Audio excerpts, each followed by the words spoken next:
Bonjour à tous, bienvenue dans une nouvelle vidéo, ici Aizem, j'espère que vous allez bien, que vous avez tous, passé une excellente journée. Moi ça va très bien aussi, je vous remercie. Donc du coup c'est parti, on part pour une nouvelle vidéo.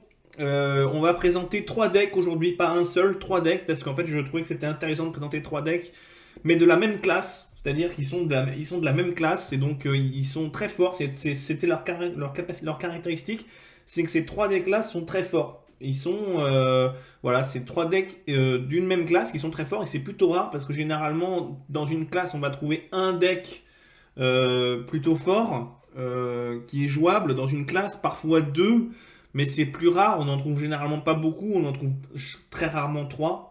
Et donc du coup c'est pour ça que je me suis dit que c'était en avant, surtout que c'est les meilleurs decks en ce moment, c'est les meilleurs decks, c'est-à-dire que si on va sur HS Replay, c'est ceux qui ont le plus gros win rate, c'est les meilleurs decks. Donc du coup c'est intéressant de se dire que les meilleurs decks sont du même champion. Voilà, je trouvais ça complètement broken, je me dis le même champion qui a les decks les plus forts du jeu actuellement. Donc du coup, voilà, c'était intéressant de mettre ça en avant. Donc du coup, on commence avec le Impy Death Knight, TK.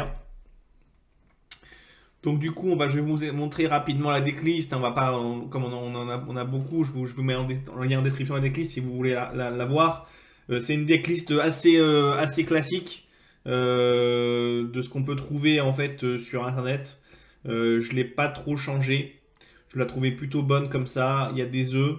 Il y a des œufs qui sont là avec les œufs infectés et l'œuf nérubien qui permet, avec justement la vague de la mort, la nouvelle carte vague de la mort, qui permet justement de propager son râle d'agonie au serviteur adjacent. Et donc ça permet de propager ses œufs, ce râle d'agonie 2 qui est quand même assez fort, surtout que ça se met assez bien. Il faut juste avoir la combinaison de cartes, mais ça coûte vraiment pas cher. Et on a beaucoup de board, généralement on est un deck qui s'étale sur le board, avec notamment le Garde-Saint Nurubien, et toutes les autres cartes en fait qui font que globalement on a tendance à s'étaler sur le board. Et puis ça va bien avec guide aussi, parce que le guide on peut faire un pouvoir héroïque gratuit et lui glisser du coup sur ce héros, lui glisser Vibe de la mort dessus. Voilà, donc ça c'est actuellement un des meilleurs decks de la méta. C'est peut-être même ça dépend sur quelle région on se situe selon HS Replay, mais si on se situe sur la région Asie, je crois, c'est le meilleur deck actuellement. Avec un win rate de 54% au top Legend 1000. Donc c'est le meilleur deck. Voilà. C'est un des meilleurs decks. Et après, du coup, le freeze. Donc le freeze qui est collé au côte à côte. Moi, c'est mon préféré des trois. Le freeze qui est collé au côte à côte avec l'Impy, sont tous les deux collés, très forts tous les deux, en sachant que le freeze counter l'Impy. Parce que le freeze va bloquer le board à un moment donné de la partie sur le T7 et il va ensuite le finir. Donc du coup, la partie où en fait l'Impy va devenir fort parce qu'il va faire il va faire une sorte de, il va booster ses créatures pour augmenter l'attaque et ensuite les one shot. Et ben là, il pourra pas parce qu'il sera gelé. Donc du coup, le freeze counter le Impy. Mais n'empêche que dans les match-ups qu'il rencontre de façon globale, le Impy est quand même aussi très fort parce qu'il bat quand même beaucoup de decks. Il est devant beaucoup de decks. Et donc du coup, voilà, ça c'est une decklist. Donc ça c'est une decklist que j'ai un peu changé, j'ai un peu amélioré. J'ai rajouté les messagères de l'hiver parce que c'est quand même très important de pouvoir toujours garantir une fureur de Wim tour 7. Et idéalement, si on en a deux, c'est le win play. Si vous avez les deux, vous avez gagné à coup sûr. Donc voilà. C'est très important de pouvoir piocher cette carte-là pour pouvoir la jouer sur le tour 7, tour 8. Donc du coup, les messagères de l'hiver sont vraiment très fortes pour ça. Et également le contre-maître.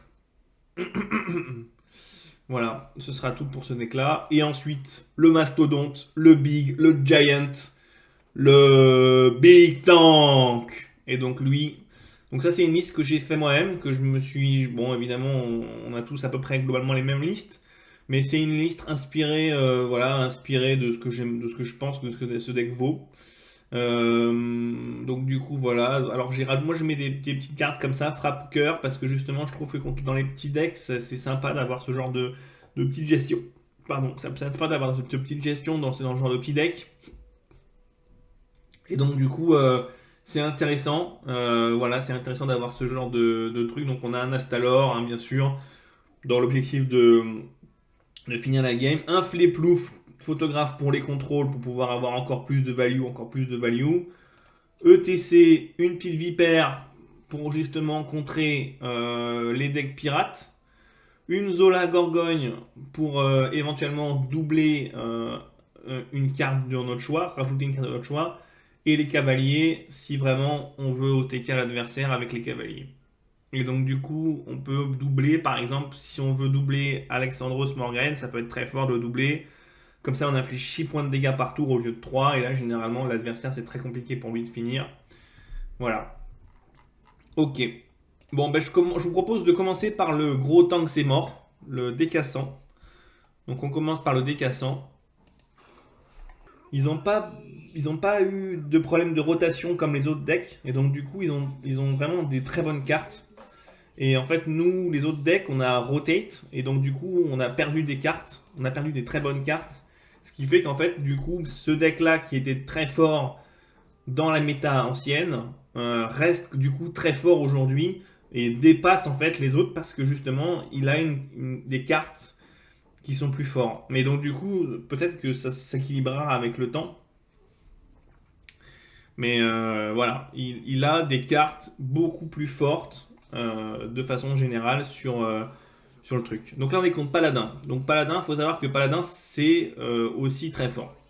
C'est peut-être le deuxième ou le troisième meilleur deck. Ça dépend si c'est un paladin mecha ou si c'est un. Ah non, c'est un paladin mecha. Ok, donc paladin mecha, c'est un bon deck, mais c'est pas le meilleur. Mais c'est un très bon deck. Je vous le présenterai un jour. Je sais pas quand, mais je vous le présenterai aussi. Parce que j'ai joué ce deck, Paladin Mecha. J'ai beaucoup aimé Paladin Mecha. J'ai trouvé ça vraiment sympa. Ouais, c'est très sympa, Paladin Mecha. Très sympa. Et là, on peut avoir une petite casse-arme aussi qui peut être intéressante. Là, on va juste, je pense, Hero Power. On a une petite casse-arme qui peut être vachement intéressante pour contrer un petit peu s'il abuse de cette arme. Parce que c'est possible qu'il stocke sur l'arme. Et que donc, du coup, malheureusement, en fait, nous, on ne puisse pas contrer ça. Ok. Donc, on va jouer ça. On va prendre le prochain tour, on a près de plume. Donc là, pour l'instant, on n'a pas spécialement ce qu'on a envie d'avoir, qui est de la gestion. On a juste un asphyxié. On a le voleur d'âme tour 8 aussi. Et on a aussi une Sylvanas si vraiment c'est le bordel. Et un anéantissement. Donc en fait, globalement, en fait, si ça commence à partir un peu en cacahuète, on devrait pouvoir contrôler. Genre là, par exemple, une 7-6, ça fait un peu mal. Donc du coup, ce qu'on va faire, c'est qu'on va faire un anéantissement.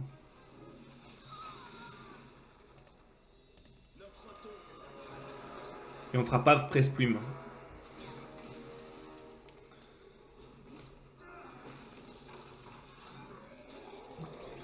Pour éviter de prendre trop cher, parce que sinon on va prendre trop cher. Donc là on espère qu'il n'ait pas de magnétisme, parce que le magnétisme en fait c'est très fort contre nous. Ça, c'est presque comme s'il avait de la charge en fait. Et donc du coup ça accélère son deck. Bon voilà, il a encore du magnétisme. Donc du coup c'est très fort. Mais il trade, ça nous va, du coup ça nous va. Ok Dak. Je pense qu'on va jouer ça du coup.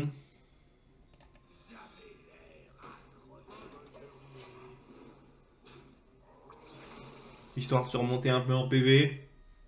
Tranquillement. Léviathan. Ok. Donc malheureusement, on ne pourra pas se soigner plus. C'est un des boucliers divins. Et donc du coup, on ne pourra pas se soigner plus. Hum, hum, hum.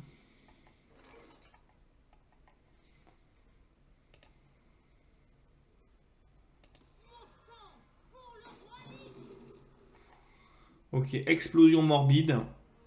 Explosion morbide est pas mal.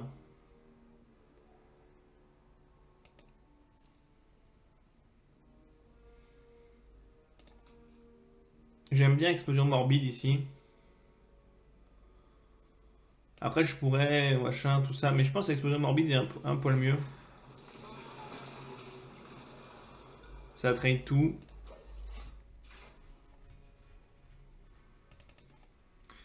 Donc, bien sûr, il faut faire attention à son arme. Voilà, c'est le problème. Faut faire attention à son arme. C'est-à-dire que là, il n'attaque pas avec. Mais si au prochain tour, il attaque avec, c'est compliqué. Du coup, ce qu'on va faire, c'est qu'on va faire probablement un anéantissement ici.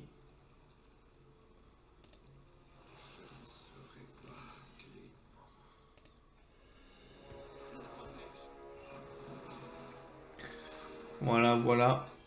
Donc du coup, on fait un petit test alors. Alors, ce qui est important, c'est qu'il ne pioche pas. Comment ça s'appelle? Le sort qui lui fait piocher 5 cartes. Là, c'est compliqué parce que quand il pioche ce sort-là. Ok. Donc là, on va faire une Sylvanas ici.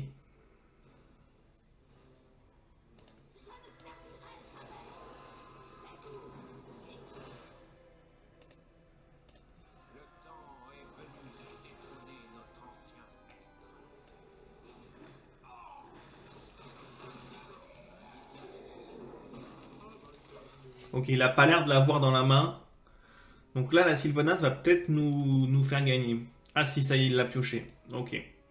Mais ce qui me rassure, c'est qu'il a utilisé son arme et que donc du coup, il pourra pas nous OTK avec son arme. Donc du coup, c'est plutôt rassurant. En plus, on a pu lui piquer là le tour 10. Donc là, on est assez fort. Surtout qu'au prochain tour, on a aussi Astalor.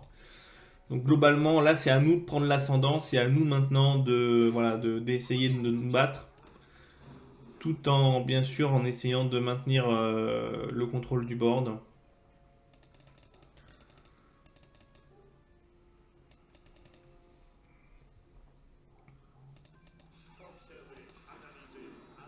Tout, tout, tout, tout, tout, tout.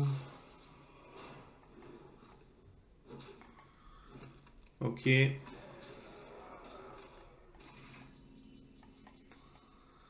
Je propose d'Astalor ici.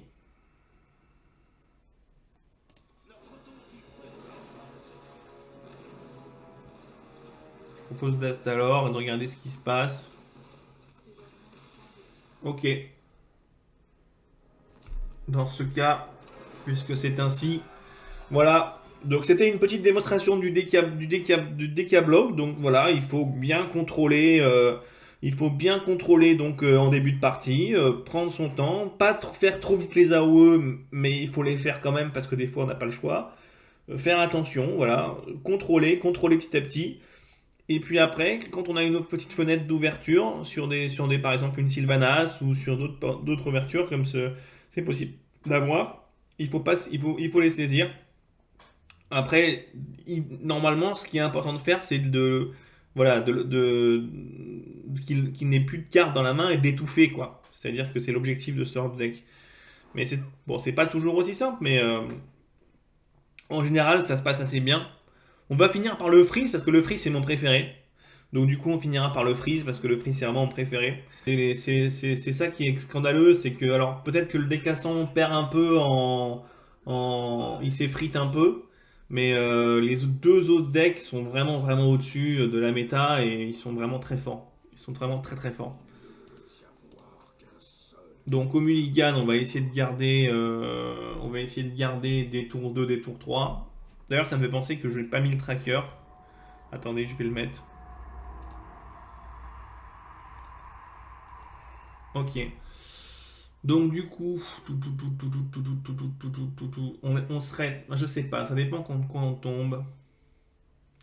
Donc on croise beaucoup de DK, faut se le dire, au rang légende, on croise énormément de DK parce que de toute façon les trois meilleurs decks du jeu pratiquement sont des DK. Donc du coup, voilà. D'où cette vidéo en me disant, bah, c'est quand même fou, les 3 meilleurs decks sont des DK. Donc, petite vidéo sur les DK. Ok, c'est un DK 100. Donc, c'est tout à fait battable. Il faut pas s'étouffer. Il faut pas se. Voilà, il faut bien. Il faut bien. Il faut pas aller trop vite. Il faut pas aller trop vite pour pouvoir en fait. Voilà, il faut pas aller trop vite. Disons que ce qui est important, c'est de ne pas s'épuiser. Donc, il faut idéalement de la pioche. Ok, donc c'est super. On a le bouffon entamé dans la main. Donc ça c'est cool, parce que ça nous permet de piocher 3 cartes une fois que c'est imprégné. Donc du coup c'est assez cool. Après, dès qu'il y a un pi, ok, il fait le trade. Ici je pense qu'on va...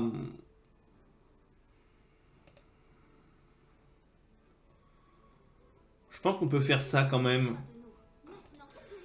Après il a pas forcément le trade direct. Donc ça veut dire il doit faire deux trucs en même temps pour avoir le trade, donc il l'a pas directement.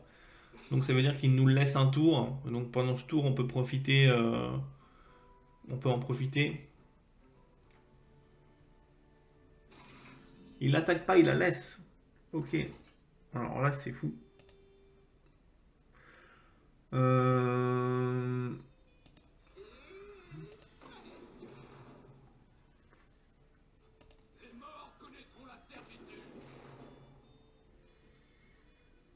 Donc c'est une fois que vous avez joué. Donc ça veut dire que là, si je pièce la goule, ça ne changerait rien. Je peux pas pièce goule. J'ai préféré jouer ça pour le taunt que ça va apporter. Parce que ça apporte un taunt et donc du coup, il l'a toujours pas. Directement.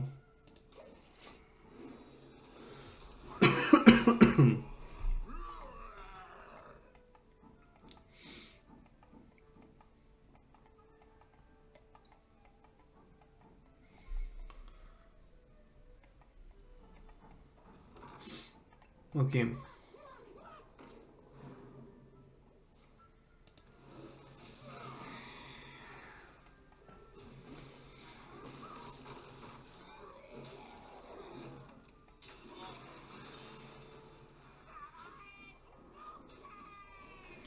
Ok, là, il a pris le trade.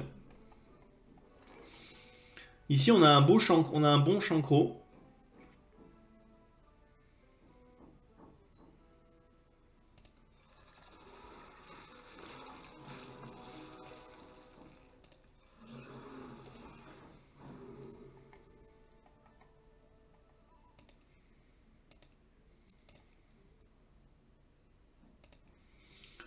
Ok, on n'a pas eu des choses plutôt bien. On va prendre ça, je pense. Hmm,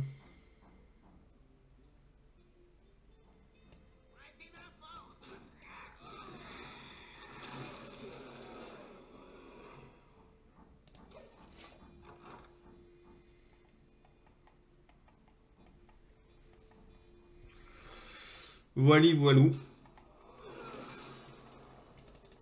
Bon, on n'a pas la meilleure des sorties possibles, hein. On est un peu un poil lent là. On n'a pas les œufs. En fait, on n'a pas les œufs, on n'a pas les petits théins, les petits œufs, là, les trucs qui font du repop, qui sont un peu chiants à gérer, qui sont un peu compliqués. On n'a pas là. On fait pas de magie là. Là, on fait pas de magie. On fait pas de magie malheureusement.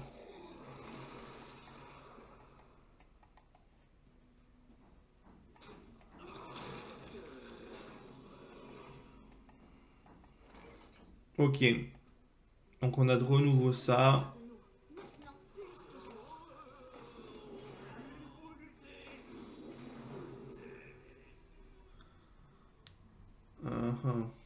Je pense que c'est la fureur de Wyrm, hein. Fureur de Wyrm.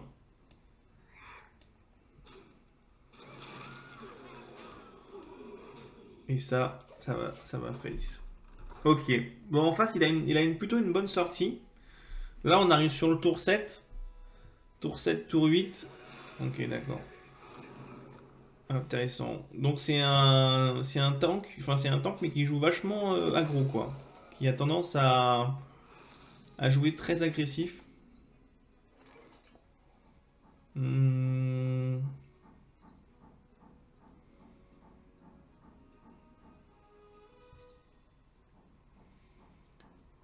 Donc moi je peux envoyer combien de dégâts là? Plus 3 d'attaque. Plus 3 d'attaque. Donc ça fait 2, 5, 5, 10. 10 et 19. 19 plus 6. 19 plus 6. C'est vrai, ça fait beaucoup de dégâts. Hein. Je pense que c'est le play.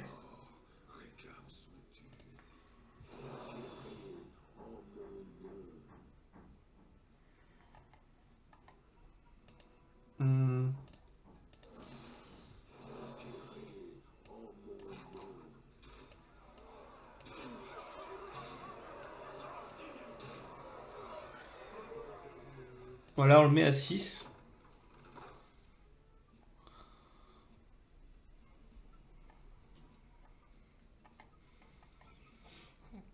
Donc là, il faut qu'il soit dans la réactivité. Parce que là, on l'a infligé beaucoup de dégâts. On n'avait pas le létal, mais ça me paraissait le bon truc. Voilà, comme ça, on force même à jouer ça, et c'est exactement ce qu'on veut. On veut vraiment qu'il joue ça. Et en fait, ce qui s'est passé, c'est qu'en fait, au prochain tour, on a le létal en fait avec la fureur de Wyrm. Et donc, du coup, c'est voilà, il a beau même voilà, se plier en 4 pour essayer de faire ce qu'il faut, ça ne change rien. On avait même Gargamel, mais Gargamel c'était moins fort parce que là, on a le létal direct. Et hop. Et tac. Et tac, et tac, et tac. Ok, super. On les a tous gagnés pour l'instant. Donc voilà, ça montre bien la force du deck. La force des decks. Freeze. Donc là, on va faire le freeze, t'es mort. J'adore ce nom parce que c'est vraiment ça. Tu freeze, puis t'es mort, quoi, du coup. Parce que tout est freeze. C'est extrêmement frustrant pour l'adversaire. Moi, quand je tombe sur ce deck-là, je rage de fou. Parce que on est là, on a nos créatures, on peut pas attaquer, le board est rempli, mais on peut pas attaquer, et on se fait battre, et en plus, mais pourtant on avait le board, et on se fait battre parce qu'il gèle, parce que c'est affreux. Et ce deck-là, il est juste horrible, quoi. Et donc du coup, voilà. Alors, à bon entendeur, bah, je le joue du coup. Comme ça, c'est moi celui qui frustre les autres. Mais évidemment, Visir nérubien, je pense qu'on peut garder. œuf infecté, homme de main. Ça me choque pas. Allez, on garde ça et ça avec le vizir.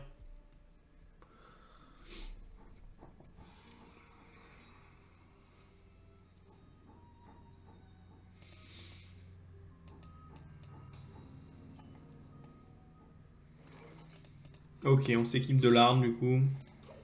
On garde notre pièce. Ok, c'est un deck pirate. Je le présenterai bientôt ce deck aussi. C'est un deck pirate. Merde, alors là je parle et je fais de la merde. J'ai fait n'importe quoi. J'aurais dû mettre ça avant de mettre l'œuf pour qu'il bénéficie de l'attaque. Là j'étais en train de parler, j'ai fait n'importe quoi. J'ai fait n'importe quoi. Bon, c'est pas grave.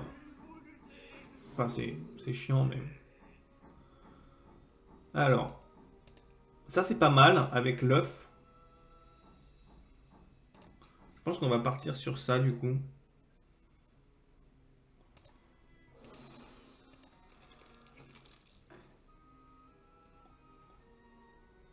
Oh là là, mais je fais n'importe quoi. Fallait le mettre au milieu. Oh là là là là là là, je sais pas ce qui m'arrive. Je suis vraiment désolé pour ceux qui me regardent. Mais je fais n'importe quoi. Il fallait le mettre au milieu ou ben. Je fais n'importe quoi. Je fais n'importe quoi. Mais là, j'ai envie de me frapper la tête par terre tellement je fais n'importe quoi, quoi. Non, mais c'est hallucinant, quoi. C'est hallucinant. Je comprends pas, là. Bon. C'est pas grave. Enfin, c'est chiant. Ça m'énerve un peu, mais... Enfin bref, du coup, oui, donc il fallait le mettre au milieu hein, pour pouvoir bénéficier de trucs ici, quoi.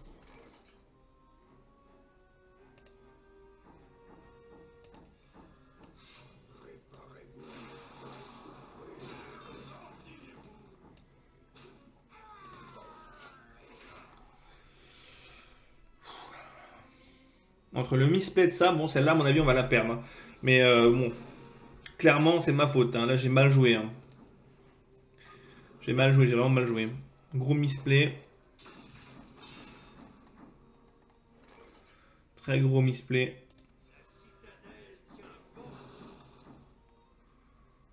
Ok.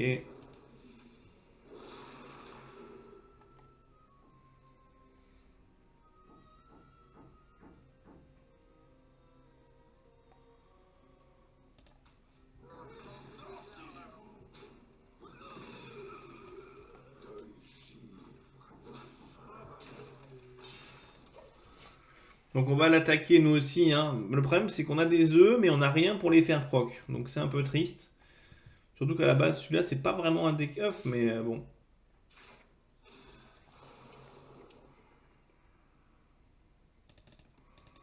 Ouais ça c'est le deck pirate.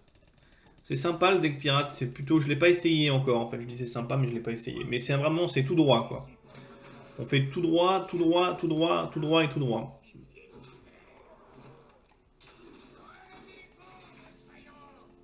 Faudrait pouvoir le geler mais en fait j'ai rien pour le geler.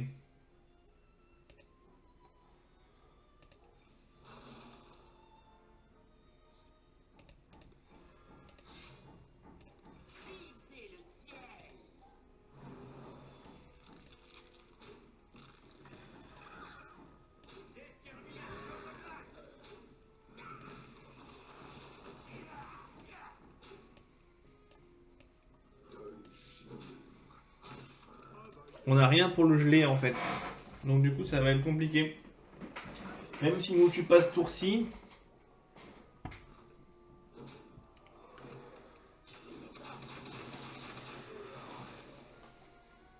Ah, et une éviscération. Ok, bah GG à lui. Bon, j'ai mal joué, je méritais, j'ai mal joué. Voilà, c'était les trois decks. Donc, bon, évidemment, celui-là ne reflète pas. Enfin, là, on tombe contre un aggro. Voilà, il faut aussi relativiser. Ça reste Hearthstone. On n'a pas 100% de win rate, ça tout le monde le sait. Mais en tout cas, c'est un des decks qui a le plus haut win rate actuellement. Donc, du coup, voilà, je vous laisse la decklist dans la description. Si vous voulez les essayer, n'hésitez pas à me faire part de vos avis en commentaire, de ce que vous pensez, de dire non, tu racontes n'importe quoi, c'est pas eux les meilleurs decks. Si c'est ce que vous pensez, dites-le moi ça m'intéresse.